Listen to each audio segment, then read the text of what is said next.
Years old. Now, nearly 18 years since she was last seen, Maura Murray's suspicious disappearance is putting social media to the test once again. On Tuesday, Twitter announced a new policy update prohibiting the sharing of private media of private individuals without their consent on its platform. The fairly vague policy immediately caused debate among Twitter users, especially concerning how this could possibly affect journalism on a service that is primarily used for breaking news. The very next morning, true crime author James Renner awoke to find that his Twitter account had been locked for violating this new policy. As soon as the new policy was in place, I got a dozen reports filed against me by the people I've covered in articles about the Maura Murray case, said Renner, who wrote a book in 2016 titled True Crime Addict: How I Lost Myself in the Mysterious Disappearance of Maura Murray about her missing person case. As of late Wednesday afternoon, Renner once again had access to his account, but only after deleting 4 of the tweets that had been reported. I appealed on each. They denied the appeal on each, said Renner.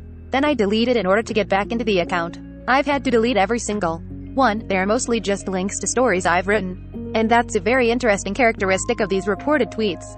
Twitter's new policy mentions media, such as photos and videos.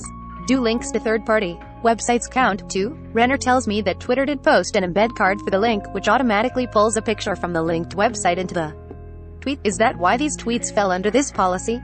I was locked out of my account for simple reporting and linking to my articles, Renner told Mashable. An email notification from Twitter showcasing one of the tweets which locked James Renner out of his account. Twitter did not immediately respond to Mashable's request for comment. Renner, the founder of cold case nonprofit The Porchlight Project and host of a true crime series on ID Discovery, is not sure who reported the tweets.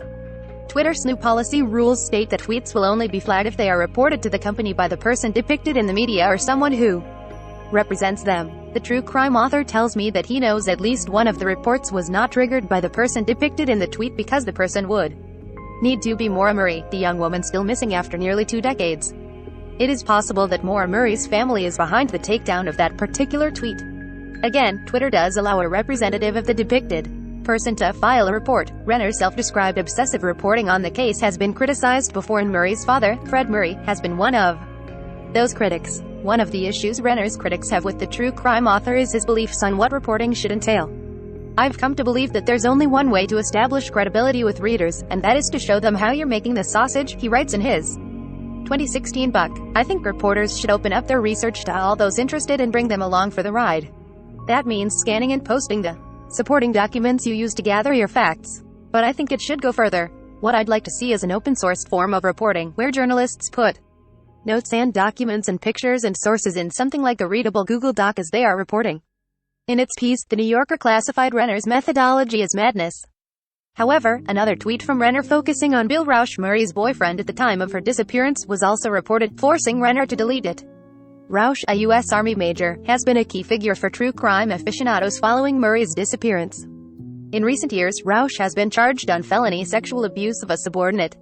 The ongoing case has received local news coverage. The victim actually went to the police to report the alleged assault after discovering Rausch's connection to Maura Murray through online reporting, such as Renner's. Another Twitter email notification, this time concerning one of James Renner's tweets about Bill Rausch. Given that I am the only one reporting on the ongoing sex abuse trial of this missing woman's boyfriend, I am concerned that he has effectively killed the story, Renner said, assuming Rausch is the one who reported his tweet. Mashable is unable to confirm this as Twitter does not share who has made the reports. One of the exceptions to this new rule, according to Twitter, is that the policy is not applicable to media featuring public figures or individuals when media and accompanying tweet text are shared in the public interest or add value to public discourse. But an argument can be made that all legitimate journalistic endeavors are in the public interest. Where does Twitter draw the line? Renner isn't the only one struggling with Twitter's new private media policy. Anti-extremism researchers are reportedly having their accounts suspended due to the platform's recent change. Twitter is a popular platform for these researchers and journalists specializing on covering right-wing extremism to identify white supremacists, neo-Nazis, and far-right personalities who spread offline hate. However, those very extremist individuals are now organizing online in order to weaponize Twitter's reporting.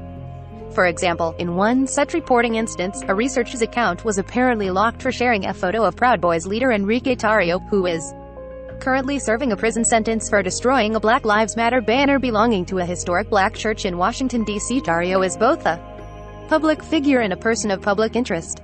When the new private media policy was announced, it was clear that its effectiveness would rely on how Twitter enforced it. Could the policy help private individuals who are being harassed on the platform? Sure, but it's clear that, in its current implementation, it is being used to stifle reporting on newsworthy issues that are already of the public interest.